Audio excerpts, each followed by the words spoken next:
आज हम लोग सामान्य विज्ञान से संबंधित कुछ ऑब्जेक्टिव प्रश्न को करने जा रहे हैं। जो प्रश्न हम लोग पहले कर चुके हैं उसी का हम लोग देखेंगे एक रिवीजन क्लास के रूप में, जो आपके एग्जाम के दृष्टिकोण से बहुत इंपॉर्टेंट है। जैसा कि आप लोग जान ही रहे हैं कि आप लोग का जो ऑब्जेक्टिव एग्जाम होता है, यानी जो फाइनल एग्जाम होता है, उसमें ऑब्जेक्टिव क्वेश्चन जो होता है वो 50 मार्क्स का होता है, यानी 50 ऑब्जेक्टिव होता है और 50 जिस नंबर का डिस्क्रिप्टिव एग्जाम होता है। तो उसके लिए यहाँ पर क्या है इंपॉर्टेंट है, और ये सब क्वेश्चन आपको अपने एग्जाम मतलब कि कंपटीशन के एग्जाम में भी ये सब क्वेश्चन पूछे जाते हैं। तो इसको ध्यान से हम लोग देखेंगे और इसका सही आंसर क्या होगा क्विज के माध्यम से बताने का हम लोग क्या करेंगे, उसको प्रयास करेंगे। तो पहला जो क्वेश्चन है उसको हम लोग देख रहे हैं कि सामान्य मानव शरीर का तापमान कितना होता है। सामान्य मानव शरीर का तापमान कितना होता है। तो एक स्वस्थ मानव जो होता है, मनुष्य जो होता है, स्वस्थ मनुष्य का क्वेश्चन है, स्वस्थ मनुष्य के शरीर का तापमान कितना होता है। तो इसमें देखिएगा ऑप्शन देखना है। यदि यह ऑप्शन दिया रहेगा फारेनहाइट में तो हम लोग लिखेंगे 98.4 फारेनहाइट, F से इसको सूचित करेंगे। यदि यह क्वेश्चन दिया रहेगा डिग्री सेल्सियस में तो 37.37 डिग्री सेल्सियस। तो ये दोनों सही है, यह दिया है फारेनहाइट में और ये दिया है डिग्री सेल्सियस में। तो क्वेश्चन ये है कि स्वस्थ मनुष्य का शरीर का तापमान कितना होता है, 98.4 डिग्री 4 फारेनहाइट या 37 डिग्री सेल्सियस। ये है। दूसरा क्वेश्चन है, दूसरा क्वेश्चन देखेंगे, हृदय कब आराम करता है। हृदय कब आराम करता है। तो हृदय क्या होता है, जब धड़कता है तो ये हमेशा क्या होता है, हम लोग का जो हृदय है हमेशा क्या होता है, धड़कते रहता है। यानी एक जीवित व्यक्ति का हृदय क्या होता है, हमेशा ही धड़कते रहता है। तो क्वेश्चन लेकिन कह रहा है कि कब आराम करता है। तो जब दो धड़कन के बीच का जो समय रहता है उस बीच क्या करता है, यह आराम करता है। दो धड़कनों के बीच के समय में यह क्या करता है, आराम करता है। अगला क्वेश्चन है किस जंतु में खूर नहीं पाया जाता है। किस जंतु में खूर नहीं पाए जाते हैं। खूर का मतलब क्या हुआ, उसके पैर में जो नाखून का जो बड़ा पोर्शन रहता है जो निकला रहता है वह नहीं पाया जाता है। तो इसमें इसका सही जो आंसर होगा वह होगा गीदड़। या इसका सही आंसर क्या होगा, गीदड़ होगा। अगला प्रश्न हम लोग देख रहे हैं कि पेड़ की आयु का पता कैसे लगाया जाता है। पेड़ की आयु का पता कैसे लगाया जाता है। तो इसका सही आंसर होगा, उसके धार पर क्या आंसर होगा इसका, उसके धार पर वलयों की संख्या, उसके धार पर वलयों की संख्या की गणना करके, वलयों की संख्या की गणना करके। कहने का मतलब यह है कि जब पेड़ पौधे की आयु का पता लगाते हैं तो उसमें देखते हैं कि उसमें उसको काटने के बाद उसमें क्या होता है, पलयों का निर्माण हुआ रहता है। तो उसी पलयों की संख्या की गणना करके आप पेड़ की आयु का पता हम लोग लगाते हैं। अगला क्वेश्चन जो है वह है धान के खेत से निकलने वाली गैस कौन है। धान की खेत से निकलने वाली गैस कौन सी है। धान की खेत से कौन सी गैस निकलती है, यानी जिस खेत में धान को उगाया जाता है उस खेत में से कौन सी गैस निकलती है। तो इसका जो सही आंसर होगा वो हो जाएगा मीथेन। इसका सही आंसर क्या हो जाएगा, मीथेन। क्वेश्चन यह भी पूछता है कि धान की खेत, धान कौन सी फसल है, धान कौन सी, यानी कि क्वेश्चन है कि धान की खेत से निकलने वाली गैस मीथेन। क्वेश्चन ये रहेगा कि धान किस प्रकार की फसल है। तो आप लोग जैसा कि जानते हैं कि फसलें मुख्यतः दो प्रकार की होती है, जो एक होता है खरीफ फसल और एक क्या होता है, रबी फसल। एक होता है आपको खरीफ फसल और एक क्या होता है, एक होता है रबी फसल। तो खरीफ फसल किसे कहेंगे और रबी फसल किसे कहते हैं। तो जो फसल आपको मई जून के महीना में बोई जाती है और कब काट ली जाती है? नवंबर दिसंबर की महीना में, नवंबर दिसंबर की महीना में काट ली जाती है। उसको क्या कहेंगे? उसको कहते हैं खरीफ फसल। तो आप बताइए धान किस महीना में बोया जाता है? तो यह भी बोया जाता है मई जून के महीना में। और कब काट लिया जाता है? तो नवंबर दिसंबर के महीना में काट लिया जाता है। तो ये किस श्रेणी में आ जाएगा? खरीफ फसल के रूप में आ जाएगा। वहीं रबी फसल जो होता है, रबी फसल आपको बोया जाता है नवंबर दिसंबर के महीना में। और कब काट लिया जाता है इसको? अप्रैल मई के महीना में। तो गेहूं क्या हो जाएगा? आपको रबी फसल के अंतर्गत आएगा। अगला क्वेश्चन देखिएगा, अगला क्वेश्चन है फल के पकने में सहायक हार्मोन। फल के पकने में सहायक हार्मोन, फल के पकने में सहायक हार्मोन कौन सा है? तो यह सहायक हार्मोन क्या होता है? इथिलीन होता है। क्वेश्चन यदि रहेगा कि फल के पकने में सहायक हार्मोन कौन सा है, तो क्या आंसर देंगे? इथिलीन। फल के पकने में सहायक हार्मोन जो होता है वह इथिलीन होता है। अगला क्वेश्चन है किस तत्व की कमी से घेघा नामक रोग हो जाता है? किस तत्व की कमी से कौन सा रोग? घेघा नामक रोग हो जाता है। तो घेघा रोग आप लोग जानते होंगे कि घेघा रोग जो होता है वो क्या होता है? गर्दन, गला जो होता है, गर्दन में क्या होता है? मांस का फूल जाता है, तो वही क्या होता है? घेघा रोग होता है। तो यह किस कमी से होता है? यह आयोडीन की कमी से होता है। यह किस कमी से होता है?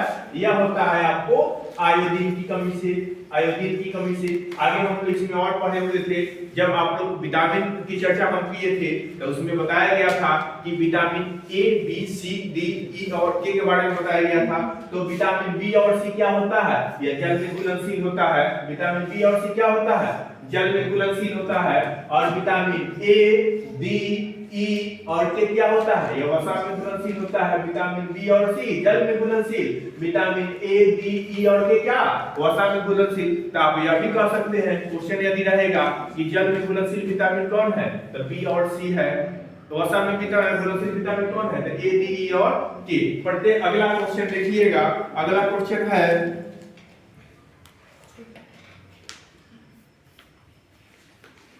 पीने के पानी को शुद्ध करने के लिए किस गैस को प्रयोग में लाया जाता है? पीने के पानी को शुद्ध करने के लिए किस गैस को प्रयोग में लाया जाता है? तो वह गैस कौन सी होती है? वह गैस होती है क्लोरीन। क्लोरीन क्या होता है? Cl से इसको हम लोग क्या करते हैं? सूचित करते हैं, जिसकी परमाणु संख्या क्या होती है? 17 होती है। अगला क्वेश्चन देखिए, अगला क्वेश्चन है एक स्वस्थ व्यक्ति का रक्तचाप कितना होता है? तो सामान्य रक्तचाप की बात कर रहा है। एक स्वस्थ व्यक्ति का सामान्य रक्तचाप की बात कर रहा है। तो रक्तचाप पहले क्या होता है, इसी को जानने का प्रयास करेंगे। रक्तचाप आप लोग जानते हैं बीपी। बीपी मतलब क्या हुआ? ब्लड प्रेशर हुआ। तो जो एक स्वस्थ व्यक्ति होता है उसका रक्तचाप यानी कि उसके शरीर में रक्त कितना के स्पीड से जा रहा है, कितना की स्पीड से जा रहा है और पुनः कितना के स्पीड से वो क्या हो रहा है? लौट रहा है। यही तो इसका मतलब हुआ। तो यह देखिए 120 की स्पीड से जाता है और 80 की स्पीड से क्या होता है? लौटता है। तो हम लोग क्या लिखते हैं? 120/80 लिखते हैं। सामान्य रक्तचाप क्या होता है? 120/80। यानी कि यह सामान्य व्यक्तियों में, स्वस्थ व्यक्तियों में बीपी जो होता है उसका मापन क्या होता है? 120/80 होता है। अगला क्वेश्चन देखिए, अगला क्वेश्चन कह रहा है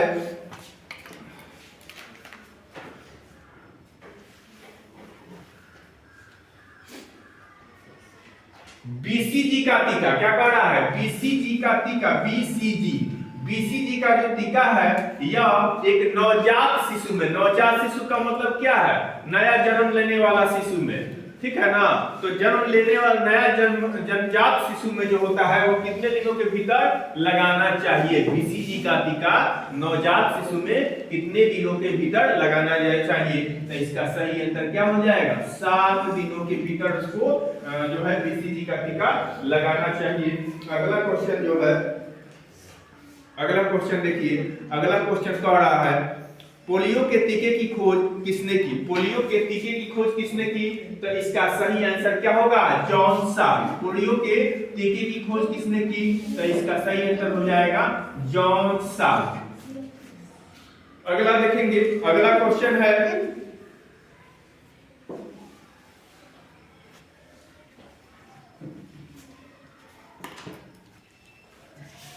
कि स्वस्थ व्यक्ति में जो रक्त का थक्का बनता है वो किस विटामिन के कारण बनता है? मानव शरीर में जो होता है रक्त का थक्का किस विटामिन से बनता है? तो विटामिन क्या हो जाएगा? विटामिन के हो जाएगा। मानव शरीर में किस विटामिन के कारण रक्त का थक्का बनता है? तो विटामिन के आप लोग इसमें बताए थे।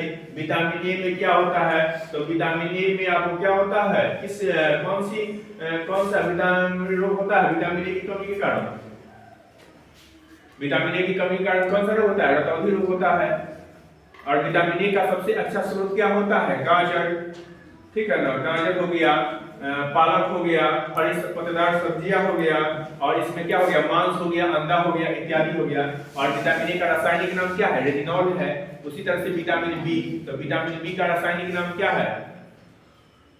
विटामिन बी में क्या होता है? पहले तो ये जान लीजिए विटामिन बी की कमी से क्या होता है। तो विटामिन बी की कमी से क्या होता है? बेड़ी बेड़ी रोग होता है, ठीक है ना? विटामिन बी की कमी से क्या होता है? बेड़ी बेड़ी रोग होता है, ठीक है ना? थायमिन है इसका। तो ये विटामिन सी की कमी से क्या होता है? स्कर्वी रोग होता है। विटामिन सी का सबसे क्वेश्चन पूछता है कि विटामिन सी का सबसे अच्छा स्रोत क्या है? तो आप जानते हैं कि यह क्या है? इसका रासायनिक नाम क्या होता है? स्कर्विक एसिड होता है। यानी यह क्या है? अम्लीय होता है, स्वाद में खट्टा होता है। इसलिए जो भी खट्टे पदार्थ होते हैं वो सभी कहाँ आते हैं? विटामिन सी के अंतर्गत आते हैं। तो आंवला जो होता है वो क्या होता है? विटामिन सी का सबसे अच्छा क्या माना जाता है? स्रोत माना जाता है। अगला क्वेश्चन देखिएगा। अगला क्वेश्चन कह रहा है मानव शरीर में क्रोमोसोम की संख्या कितनी होती है? मानव शरीर में क्रोमोसोम की संख्या कितनी होती है? क्वेश्चन है मानव शरीर में क्रोमोसोम की संख्या कितनी होती है? तो क्रोमोसोम क्या गुणसूत्र कितना होता है? यानी कि यह कितना होता है? 46 होता है। क्वेश्चन देखिएगा, क्वेश्चन ध्यान से पढ़िएगा। मानव शरीर में क्रोमोसोम की संख्या कितनी होती है? यदि पूछेगा क्रोमोसोम की संख्या कितनी है तो क्या लिखेंगे? 46 लिखेंगे। यदि क्वेश्चन पूछ दिया कि मानव शरीर में क्रोमोसोम कितनी जोड़ा होता है, कितनी जोड़ा होता है, तो संख्या नहीं पूछ रहा, कितना जोड़ा होता है पूछ रहा है। तो कितना जोड़ा होता है बाबू? 23 जोड़ा होता है। तो इसमें देखिए, इसमें क्या होता है? महिला में जो होता है, यानी महिला में जो क्रोमोसोम होता है वह क्या होता है? X और X होता है, X होता है। यानी यहाँ पर देखे हैं X और यहाँ भी, यानी कि 22 जोड़ा X और 23वां जोड़ा इसका क्या होता है? XX ही होता है। वहीं पुरुष की बात करें तो पुरुष में आप देखिएगा, पुरुष में जो क्रोमोसोम होता है वह XX भी होता है और XY भी होता है, XY भी होता है। यानी 22 जोड़ा XX और एक जोड़ा XY। और यही कारण है कि जो बच्चा पैदा होता है उसके मतलब कि शिशु जो जन्म लेता है उसको पुरुष या स्त्री होने की संभावना होती है। यदि वह XY होगा तो यह क्या हो जाएगा? लड़का पैदा होगा। XX होगा तो क्या होगा? लड़की होगा। अगला क्वेश्चन देखिए। अगला क्वेश्चन कह रहा है हृदय की धड़कन को नियंत्रित करने के लिए, हृदय की धड़कन को नियंत्रित करने के लिए कौन सा, हृदय की धड़कन को नियंत्रित करने के लिए कौन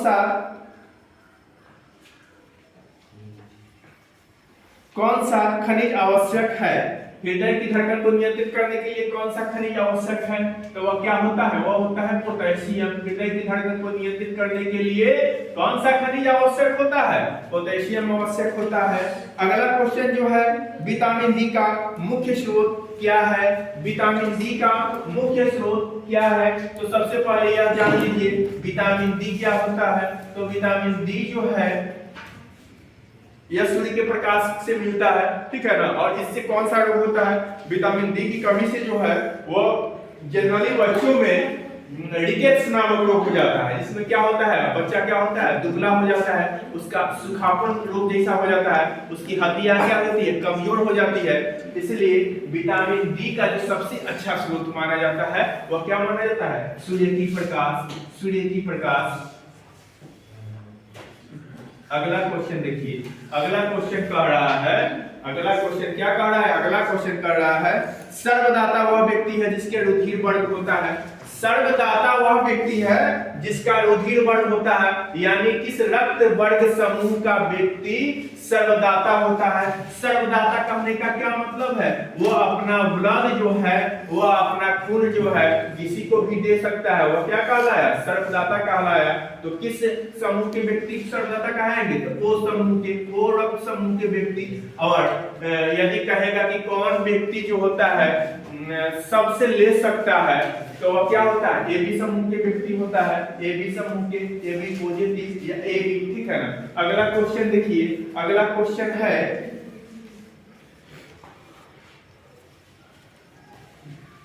पार्सेक किसकी इकाई है, पार्सेक, पार्सेक किसकी इकाई है, तो पार्सेक जो होता है यह दूरी की इकाई है। दूरी की सबसे बड़ी इकाई क्या कहलाती है, पार्सेक ही कहलाती है। एक क्वेश्चन और पूछता है, वह क्वेश्चन यह है कि प्रकाश वर्ष, क्या लिखे हम, प्रकाश वर्ष किसकी इकाई है।